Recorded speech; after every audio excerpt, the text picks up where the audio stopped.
Hi, I'm Julie with Missouri Star Quilt Company. I've been with the company for almost 6 years and have the great opportunity to work both in the stores and in the machine quilting department in the wintertime. When I'm not busy sewing and quilting, I like to spend time with my pets, mess with my flowers, enjoy my pool, travel, go to livestock shows. Today I've got a few things that are some of my favorites that I wanted to share with you. And one of the things is when I look at patterns, they're an inspiration and they're really just something to jump off from, not something I necessarily follow. So I like to take panels and find something to jump from, which in this case, it was the Barn Star.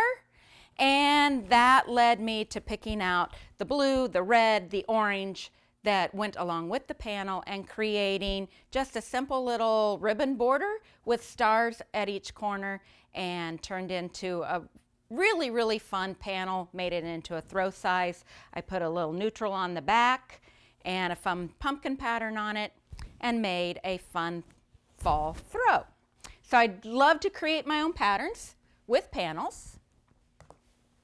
Another thing that I really enjoy doing is traveling around, looking at, going to quilt shops everywhere, and when I find those little fun things, pick them up, grab them in my stash, and then I keep looking for things to go with it. So this quilt that I'm going to show you actually is made up of fabric from 5 different lines. So while pre-cuts and lines are great, sometimes it's really fun to step out of that and just put your own together. So I had a fat quarter bundle with all the solid colors that you see. And I was walking through a quilt shop one day and found this great fun little barn chick, happy, sunshine. I'm a farm girl at heart, so that just spoke to me. And it was like, oh my gosh, that has all the colors of my fat quarter bundle. So home I went, started playing with the fat quarter bundle, and that decided we needed to pop a color, so picked out the green, matched that, added my little black dots for some features, measured it out. I love traditional blocks as my base for a lot of my quilts because I can really feature different fabrics that I want and then expand on it. And I can do them in any size I want.